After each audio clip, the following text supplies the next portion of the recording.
Hello students, वैदिक सुभाषित साहित्यम के जो क्वेश्चन आंसर्स मैं बना रही थी वीडियोस में, उसमें सभी अध्याय ख़त्म हो गए हैं, लेकिन मुझे भी ध्यान नहीं रहा, चैप्टर 8 रह गया था। एक बच्चे ने कमेंट किया कि 8 अध्याय नहीं हुआ है और उसके क्वेश्चन आंसर रेडी थे, पर वो कंटिन्यूशन में कैसे छूट गया मुझे भी ध्यान नहीं रहा, तो उसको बस इस वाले वीडियो में बना देती हूँ, जिससे कि आपके सभी चैप्टर्स कंप्लीट हो जाए, कोई भी चैप्टर छूटा ना रहे। तो सबसे पहले क्या नाम है इस चैप्टर का? स्नान विधि विज्ञानी। इसमें स्नान मतलब कि कितने प्रकार के हम स्नान होते हैं वो देखेंगे, उससे संबंधित जो क्वेश्चन होंगे वो इसमें देखेंगे। सबसे पहला क्या है? श्री पुष्य आरोग्य वर्धनम किम। श्री पुष्य आरोग्य का वर्धन बढ़ाने वाला क्या है? इसका सीधा आंसर है स्नानम। श्री पुष्य आरोग्य वर्धनम, या फिर ऐसा भी लिख सकते हैं श्री पुष्य आरोग्य वर्धनम स्नानम। स्नानम को पीछे भी लिख सकते हैं, पहले भी लिख सकते हैं, कोई बड़ी बात नहीं। दूसरा ये भी पूछा जा सकता है वाइस वर्सा कि स्नान से क्या लाभ होते हैं, तब भी आपको श्री पुष्य आरोग्य वर्धनम उसका आंसर लिखना है। कोई भी क्वेश्चंस जो हैं उनको आप वाइस वर्सा ज़रूर देख लिया करो कि एक चीज़ पूछिए तो उसका दूसरी तरफ से इस तरीके से भी क्वेश्चन बनाए जा सकते हैं। फिर स्नानम कति संति। स्नान कितने प्रकार के बताए हैं? सप्त स्नानम, 7 प्रकार के स्नान बताए हैं।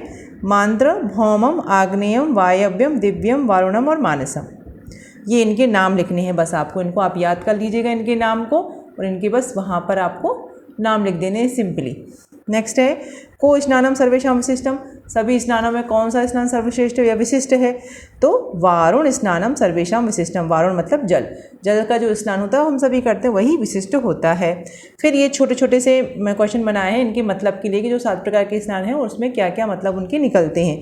तो कथम मंत्रम स्नानम, मंत्र का स्नान कैसे होता है? तो आपो ही स्थादि भी मंत्रम स्नानम, मतलब कि जब आप कोई अनुष्ठान, वैदिक अनुष्ठान या किसी भी आपके घर में जब भी कोई पूजा पाठ या कुछ होता है तो उसमें आपको हाथ में जल लेके 2-3 बार आचमनम करवाते हैं, फिर वही मंत्र स्नान है।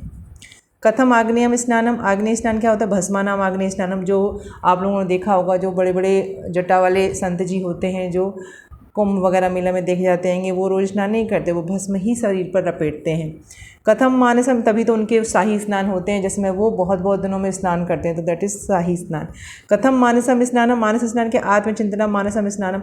मन का जो पवित्रीकरण है वो कैसे होगा? आत्मचिंतन से। जब आप आत्मचिंतन मतलब क्या होता है?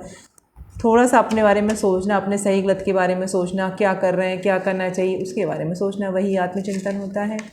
नेक्स्ट क्वेश्चन है कति स्नानम गुणा संति। स्नान के कितने गुण होते हैं? अब देखिए यहाँ पे स्नान के गुणों का सिंपल ये नहीं पूछा है कि आपको सारे बताने हैं या वो, यदि ये पूछा होता है 10 स्नानम गुणम नाम किम संति, 10 गुणों के नाम क्या है, तो आप 10 गुण लिखते हो। अब इसमें से जितने आपको याद हो जाए उतने, मैंने तो 10 के 10 लिखे हैं आंसर में, तो बहुत सिंपल वाले भी आप इसमें से चूज़ करके लिख सकते हैं। जैसे मन प्रसाद जननम, मन का प्रसाद मतलब मन को साफ करने वाला या मन को प्रसन्न करने वाला। नहाने के बाद एक एनर्जी महसूस होती है।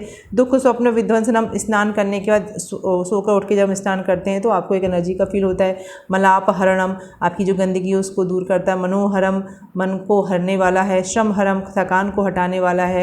शौचस्य आयतनम, आपके जितने भी आयतन है मतलब कि जितने भी मल द्वार है उनको सबको साफ करने वाला है। रूप द्योतकरम, रूप को बढ़ाने वाला है। ऋतु प्रबंधकरम, काम अग्नि संदीपनम, संवर्ध तेजा, मनोहरम श्रमहरम। ये सभी प्रकार के, इसमें मनोहरम श्रमहरम 2 बार लिख दिया है, संवर्धन तेजनम। तो इस तरीके से आप इसमें जितने आप याद कर सकते हो उतने आप याद कर लीजिएगा। फिर नेक्स्ट है को स्नानम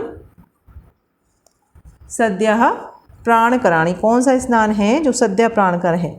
मतलब कि आपको कौन सा ऐसा स्नान है जो आपको सभी तुरंत ही हृदय के लिए या प्राणों के लिए अच्छा हो? तो क्या है? उष्ण उदक स्नानम सद्या प्राणकरमस्ति। जो उष्ण उदक का मतलब ये होता है जो गुनगुना पानी होता है उसका जो स्नान होता है वो सद्या प्राणकारक होता है। स्नानम कथम कुर्यात, स्नानम कैसा करना चाहिए? तो गजवत स्नानम कुर्यात। गजवत स्नानम मतलब कि हाथी जैसे स्नान करता है। हाथी कैसे स्नान करता है कि तालाब में जाने के बाद वो अपने सूंड में पानी भर भर के बार बार अपने शरीर के ऊपर डालता रहता है, तो वैसा स्नान करना चाहिए। तो मनुष्यों की तो सूंड है नहीं है, तो हम कैसे स्नान करेंगे? तो उसका सिंपल मतलब है कि धीरे धीरे बार बार पानी सिर के ऊपर से डालना चाहिए। कति अवस्था स्नान निषेधम उच्यते, किस अवस्था में स्नान का निषेध करना चाहिए? बहुत इंपॉर्टेंट है। तो भुक्त्वा मतलब कि खाना खाने के बाद। आतुर मतलब कि ऐसा रोगी। महानिशी मतलब कि अर्धरात्रि में स्नान निषेध, इस अवस्था में स्नान का निषेध है कि हमें आधी रात्रि में स्नान नहीं करना चाहिए, रोगी अवस्था में स्नान नहीं करना चाहिए और भोजन के बाद स्नान नहीं करना चाहिए। नेक्स्ट है स्नान सक्तौ कथम स्नानम आचरेत। जो लोग स्नान नहीं कर सकते उनके लिए फिर क्या करना चाहिए। तो ऐसे स्नान वालों के लिए क्या है, पहला आशिरस्कम स्नानम। आशिरस्कम स्नान मतलब कि सिर के ऊपर से डायरेक्ट पानी नहीं डालना, आप कंधे से, शोल्डर से आप स्नान करिए। आद्रेण वाशा मार्जनम, गीले कपड़े से शरीर को पौधने पर स्पॉन्जिंग करते हैं जब कोई बीमार होता है तो। देहिकम स्नान आ सकते हो स्नान आवाचे। जो लोग स्नान नहीं कर सकते उनके लिए दो ऑप्शन है। पहला ये कि थोड़ा सा भी यदि वो स्नान लेने योग्य है तो सिर के ऊपर से नहीं डालना है, सिर्फ कंधे से स्नान कराइए। बिल्कुल भी आ सकता है तो फिर स्पॉन्जिंग करनी है। ये दो तरीके स्नान के उसमें बताए गए। तो इस तरीके से अध्याय 8 में 9 क्वेश्चंस मैंने रेडी किए हैं। आप लोग पूरा चैप्टर को अच्छे से पढ़िएगा, समझिएगा, उसमें से क्वेश्चंस आते हैं तो आप इन क्वेश्चंस को याद कर लीजिएगा। प्रैक्टिस करेंगे तो धीरे धीरे सभी क्वेश्चंस को याद हो जाएंगे। ये पार्ट नंबर 2 के साथ एसोसिएट करके मैं इस वीडियो को अपलोड करूँगी, तो सेकंड ए करके डालूँगी, तो आपको उसमें ये कंटिन्यूशन में मिल जाएगा। इसके अलावा कोई भी चैप्टर नहीं छूटा है। जो चैप्टर अब नहीं है उसमें मतलब क्वेश्चन ही नहीं बने हैं, इसलिए वो छूटे हैं। बाकी सभी कंप्लीट हो चुके के पहले से वीडियो में डाल चुकी हूँ। आप उन सभी वीडियोस को देखिए, उन क्वेश्चंस को लर्न करिए, ये एग्ज़ाम में पूछे जाते हैं और आगे जिन लोगों की ज़रूरत है उनको शेयर कर सकते हैं। Thank you very much.